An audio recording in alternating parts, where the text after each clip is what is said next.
Assalamualaikum warahmatullahi wabarakatuh dan selamat malam. Baik, kami akan mempresentasikan dan berusaha lebih singkat dari PowerPoint saya dan baik tadi sudah tentang industri dan berbagai regulasi sangat lengkap dan saya sangat menyimak dari Pak Mahani. Bahkan kami dapat informasi-informasi terbaru saya kira karena era sekarang sudah berubah, era milenial, era digital dan era informasi serba cepat. Beda dengan yang kami alami sejak tahun 1989 sampai tahun 95 di mana handphone, WhatsApp sudah berubah dan sekarang di gunung sudah ada WhatsApp-nya, emailnya dan chat-chatnya sudah sangat lengkap. Oke, judul topik yang kami akan presentasikan adalah peluang dan tantangan industri lebah madu plus apiterapi. Tapi kami lebih stressing kepada apiterapinya, namun kami menyinggung sedikit tentang konsep pengembangan industri lebah madu sebagai refleksi dari pengalaman kami di PT Bitoba Makassar dan Fakultas Kehutanan Universitas Hasanuddin. Nah, di dalam perjalanan kami memang bersanding dengan pengembangan lebah madu di Fakultas Kehutanan Universitas Hasanuddin dan lembaga penelitian dan PT Bitoba Makassar sebagai co-partner di luar. Ada 3 divisi yaitu budidaya lebah madu, industri api farma, dan klinik apiterapi 165 ya. Nah, ini tentang kami yaitu sejak 1999 klinik lebah madu di UNAS kami sudah kembangkan dan pada saat itu kami sempat punya pasien 400 pasien per hari. Jadi makan siang pun dan sholat sulit mendapatkan waktu pada saat itu. Dan itulah dasarnya sehingga klinik apiterapi itu kami kembangkan dengan sistem franchising. Dan kami sempat punya 35 cabang di seluruh Indonesia termasuk Jakarta dan Bandung. Dan sampai saat ini kami sudah memiliki rumah sakit apiterapi pertama di Indonesia ya, dan ada di Makassar. Dan tahun 1999 kami dirikan PT Bitoba Makassar sebagai refleksi dari hasil-hasil penelitian dari Universitas Hasanuddin. Dan kami juga tahun 2000 sampai sekarang Ketua Koperasi Jasa Usaha bersama Lebah Madu Sulawesi Selatan. Saya percepat PowerPoint saya karena jadi ini saja bahwa lebah madu itu sebagai sumber lapangan kerja atau trigger ekonomi baru di pedesaan dengan kehadiran industri lebah madu. Yang kedua, lebah madu itu dapat meningkatkan pendapatan. Dan yang ketiga, lebah madu, motto kami semuanya itu adalah lebah madu sebagai sahabat kesehatan dan kecantikan.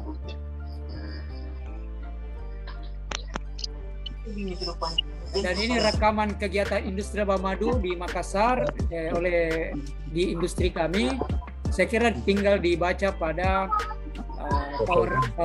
yang kami share itu, karena saya kira filosofi tentang ini menggunakan telepon. Tadi sudah diuraikan selengkap oleh Pak Mahani.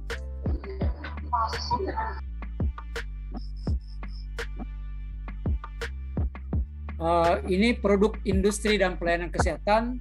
Kami ada namanya industri api farma. Jadi dari 13 macam produk itu kami turunkan menjadi 1.667 produk turunan. Namun sampai saat ini masih 50 kami masukkan di pasar. Dan klinik api, konsepnya semuanya adalah klinik api terapi itu semuanya sebagai pasar dari produk-produk dari produk dasar lebah madu itu. Produk dasar lebah madu semuanya itu adalah 13 macam produk. Nanti kita lihat di flowchart. produk industri dan pemasaran, saya kira bisa dibaca. Problem dan harapan industri produk lebah madu adalah kualitas bahan baku yang rendah. Solusi problemnya adalah dapat ditingkatkan dengan memberi pelatihan kepada semua pemburu lebah di pedesaan. Harga produk Apis mellifera yang tinggi dapat diturunkan dengan menggalakkan budidaya Apis mellifera secara lokal. Sirkulasi pasar yang rendah diharapkan keikutsertaan pemerintah sebagai katalisator dan dinamisator. Perizinan produk industri agar dipermudah. Kemudian ini konsep, ini intisari daripada konsep pengembangan industri lebah madu, yaitu konsep hulu hilir. Ini kami adopsi dari Profesor Marsuki yang kami kerjasama dalam merumuskan pengembangan industri lebah madu di Sulawesi Selatan, yaitu konsepnya adalah konsep hulu hilir, di mana ada cakupan budidaya, pengolahan, dan pemasaran dengan pendekatan terpadu, fokus, dan terukur. Kemudian implementasinya, yaitu implementasi terakhirnya itu adalah industrialisasi fabrikasi, di mana target pencapaian lanjutannya adalah stop impor, kemudian swasembada bahan baku dalam negeri, dan action ekspor. Itu target pencapaian lanjutan sebagai output luaran. Namun hasil akhir sebenarnya adalah adanya harmonisasi peran dan manfaat yang dirasakan oleh masyarakat, petani sampai petani, peternak, dan masyarakat industri, dan terjadinya umpan balik dari target kembali ke hulu. Ya, ini konsep pengembangan industri lebah madu. Kemudian penjelasannya adalah seperti ini. Single isunya lebah madu fokusnya pada lokasi petani, pengusaha swasta, dan clearnya adalah proses dari hulu sampai hilir. Budidaya, processing, marketing. Sasarannya adalah mendorong keterlibatan pengusaha dan perbankan dalam meningkatkan produktivitas UMKM pada sektor lebah madu. Cakupannya hulu hilir, budidaya, pengolahan, dan pemasaran. Dan ini adalah peluang diversifikasi produk lebah madu, di mana 13 produk dasar itu dari lebah madu itu adalah mulai dari madu sampai royal jelly, lilin lebah, propolis, itu produk dasar. Ya. Kemudian ada potensial 8.177 formula untuk industri hilir. Tinggal diproduksi saja. Yang kami sudah kembangkan pada kolom ini yang kami sudah produksi, dan kami pernah kerjasamakan dengan berbagai multi level marketing termasuk Total Sinergi dan ESQ 165. Makanya klinik apiterapi kami itu bernama Apiterapi 165. Jadi sempat Pak Ari Ginanjar yang usulkan pada saat itu klinik 165. Ya. Saya tidak terlalu banyak membahas tentang industri karena sudah di cover tadi oleh pembicara pertama Pak Mahani.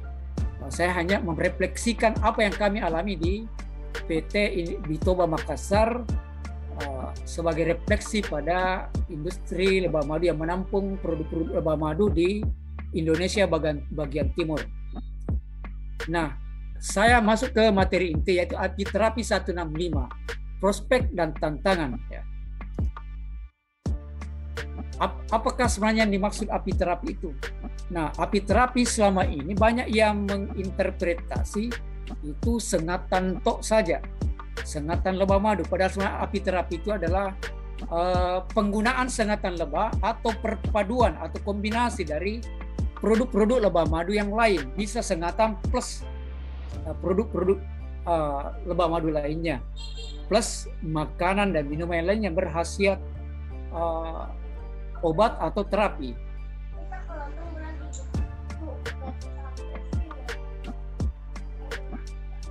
Jadi sebagai mukadimah untuk apiterapi bahwa tiada penyakit yang tidak ada obatnya kecuali umur tua dan ajal. Itu hadis Nabi. Kalau rohanimu sakit, berobatlah dengan Al-Quran. Bila jasmanimu sakit, berobatlah dengan madu. Dari perut lebah terdapat obat penyembuh bagi manusia. ini adalah sebenarnya ruh atau sumber referensi tertinggi bagi penganut agama Islam, termasuk saya. Dan untuk umat Kristiani mungkin pada Al-Amsal, dan pada umat Hindu-Buddha pada Kitab Weda dan Tripitaka. Itu semuanya ada termaktub itu. Ya. Apiterapi sebenarnya adalah implementasi dari surah An-Nahl ayat 69. Dua pangkal kata yakni apis dan terapi pengobatan melahirkan gabungan kata apiterapi yang berarti pengobatan dengan lebah madu. Ya.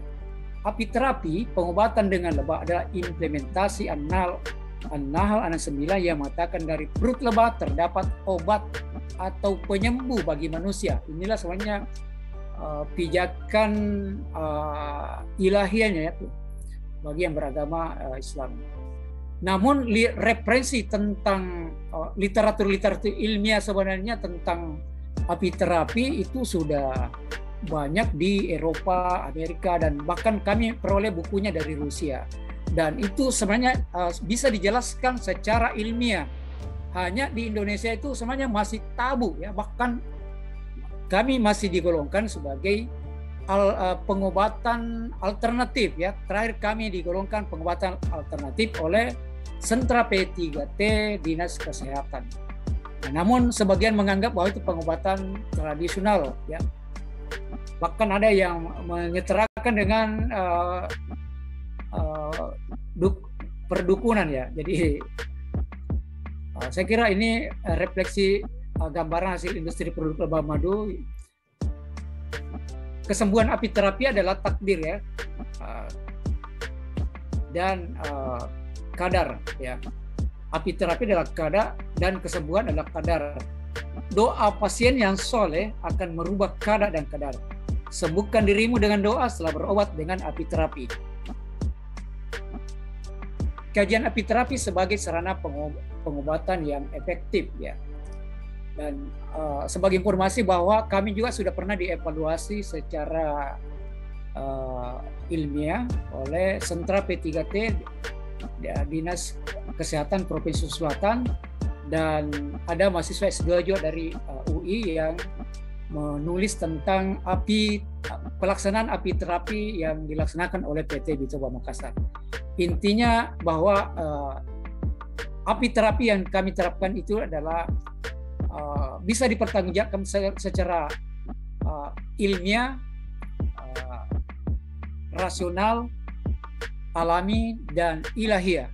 Ilahiyah tadi itu karena pijakannya di dalam beberapa kitab suci itu tercantum di dalamnya. Ya.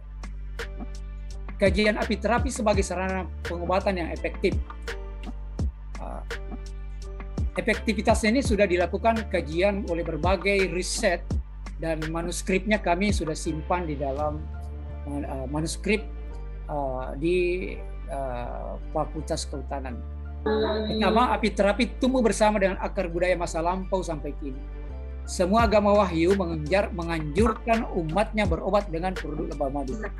Ilmu pengetahuan modern telah membuktikan bahwa produk lebah madu merupakan sumber energi, protein, hormon, enzim, dan vitamin yang diperlukan manusia untuk hidup sehat. Ini contohnya. Ini reaksi tubuh terhadap fenom lebah sebagai gambaran ilmiahnya, bahwa prinsip dasar ilmiah sebenarnya jika ada senyawa asing termasuk virus asing di dalam tubuh, maka melitin yang terkandung dalam fenom dia berfungsi sebagai rudal exocet, punya peluru kendali. Dia akan berhenti sampai menemukan virus asing dalam tubuh, termasuk virus corona, dengan merobek dinding selnya. Jadi ini sebenarnya filosofi dasar dari penggunaan sengatan lebah. Dalam ini aktifnya melitin dalam bahkan pasien HIV kami juga sudah ada. Dan kalau di total pasien kami sejak tahun 1989 sampai sekarang itu kurang lebih 25.000 pasien sampai sekarang. Dan kalau di total atau di jumlah orang yang meninggal di rumah sakit umum dengan di klinik-klinik apiterapi jauh lebih kecil di klinik-klinik apiterapi. Persoalan besarnya adalah petugas-petugas apiterapi itu bukan dokter. Nah, sama menangani bengkel mobil bukan montir ya. Nah, itu bukan montir. Nah, itu persoalan besar sebenarnya, meskipun secara ilmiah bisa dijelaskan secara tentang apiterapi. Semuanya dokter-dokter banyak menulis di Eropa, bahkan sudah ada asosiasi namanya apiterapi, dan ada juga pertemuan-pertemuan tahunannya. Hanya di Indonesia masih tabu informasi ini.